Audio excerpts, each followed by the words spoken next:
తలకొండపల్లి మండలం అంతారం గ్రామంలో Uppala charitable trust ద్వారా ఏర్పాటు చేయబడిన మంచినీటి శుద్ధి కేంద్రం Uppala charitable trust chairman Talakondapalli ZPTC Uppala Venkatesh ప్రారంభించారు. అంతారం గ్రామంలో 25 మంది ఇళ్లు లేని నిరుపేద కుటుంబాలకు ఇళ్లు కట్టిస్తారని, అదేవిధంగా 3 కుటుంబాలకు వారి ఇంటికి అవసరమైన స్టీల్, సిమెంట్, ఇటుకలు ఇప్పిస్తానని హామీ ఇచ్చారు. ఈ కార్యక్రమంలో ఎంపీపీ తిరుమణి నిర్మల శ్రీశైలం గౌడ్, అంతారం సర్పంచ్ వెంకటయ్య, తలకొండపల్లి సర్పంచ్ లలిత జ్యోతయ్య, వెంకటాపూర్ సర్పంచ్ రమేష్, ఎంపీటీసీలు అంబాజీ, సునీత, సుదర్శన్ రెడ్డి తదితరులు పాల్గొన్నారు.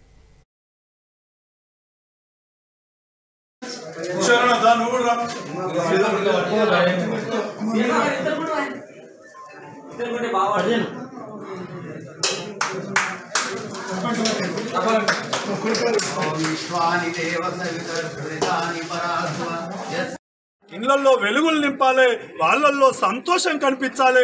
నేను గ్రామాలు తిరిగిన రోజు నేను ఒక జెడ్పీటీసీగా నిలబడి ఇక్కడున్న మిత్రులు ఎంపీటీసీగా నిలబడ్డ సందర్భంలో నా వెంబడున్న నాయకత్వంలో యువకులు పనిచేస్తున్న సందర్భంలో గ్రామాలలో ఒకటే చెప్పినాం, మీ గ్రామాలలో మా పేరుండే విధంగా ఈ 5 సంవత్సరాలు పనిచేస్తామని చెప్పినాం. మేము దాన్ని నిరూపించుకున్నాం.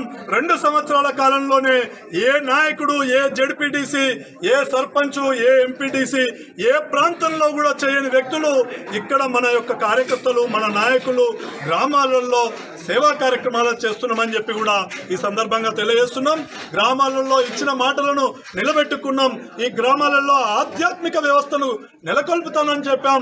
దాని కొరకు కూడా ప్రయత్నం చేస్తున్నాం. హిందూ ధర్మాన్ని కాపాడుతున్నాం, పక్క వాళ్ళను కాపాడుతున్నాం. పేదవాళ్లకు ఆపద సమయంలో, కష్ట సమయంలో మాట ఇచ్చినాం. ఆ రోజు దేవుడి గుడి పైన ప్రమాణం చేసినాం, నా కన్న తల్లిదండ్రుల ప్రమాణం చేసినాం. గ్రామాలలో మా పేరు నిలబెట్టుకుంటా అని చెప్పినాం. దాన్ని ఈరోజు నిజంగా నిలబెట్టుకున్నామని చెప్పి తెలియజేసుకుంటూ చాలా గ్రామాల నుంచి చాలా మంది మిత్రులు ఫోన్ చేసిర్రు, చాలా మంది స్నేహితులు, నా శ్రేయభిలాషులు ఫోన్ చేసిర్రు. వెంకటేష్, ఏ రోజు చూసినా సోషల్ మీడియాలో, ఏ రోజు చూసినా పేపర్లో ఏదో ఒక సేవా కార్యక్రమం ఉంది నీది, మరి నీ తన అన్ని కోట్లు ఉన్నాయన్నాడు. నేను చెప్తున్నాను, ఇక్కడున్న రాజకీయ నాయకులలో, ఈ ప్రాంతంలో ఉన్న ఆర్థిక వ్యవస్థలో నేను పెద్దోన్నే కాను, నేను చిన్నోన్నే. కానీ మానసికమైన తృప్తి, మనశ్శాంతి కొరకు బ్రతుకుతున్న వ్యక్తిత్వం, డబ్బులేం తిని సావం.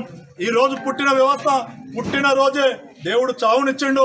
కానీ పుట్టుక చావుల మధ్యలో ప్రయత్నం చేసేది 10 మందికి అవసరం వచ్చేది చేస్తే ఆ 10 మంది చనిపోయిన తర్వాత ఒక్క తరమన్నా నన్ను గుర్తుపెట్టుకుంటారు, మా జనాలను గుర్తుపెట్టుకుంటారు, మా నాయకులను గుర్తుపెట్టుకుంటారు.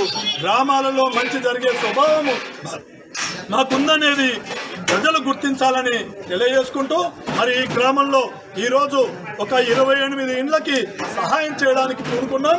ఆ 28 ఇండ్లలో 11 ఇండ్లు పూర్తి నిర్మాణాలు ఉన్నాయి. ఒక 3 ఇండ్లు స్లాబ్లు వేయడానికి రేకులు, కవర్లు కప్పి ఉన్నాయి, గోడలు మంచిగా ఉండి అవి 3 ఇండ్లు స్లాబ్లు. మిగతా ఇండ్లు ఫినిషింగ్ లేని ఇండ్లు. కొన్ని సంవత్సరాల కింద ఇండ్లను నిర్మాణం చేసిర్రు, ఆర్థిక పరిస్థితులు లేక ఆ ఇంటికి ఫినిషింగ్ చేయలేదు. అది ఎండకెండి వానకు తడిసి ఆ ఇల్లు కూలిపోయే పరిస్థితి వస్తుంది కనుక ఆ గూడు గట్టిగా చేయాలని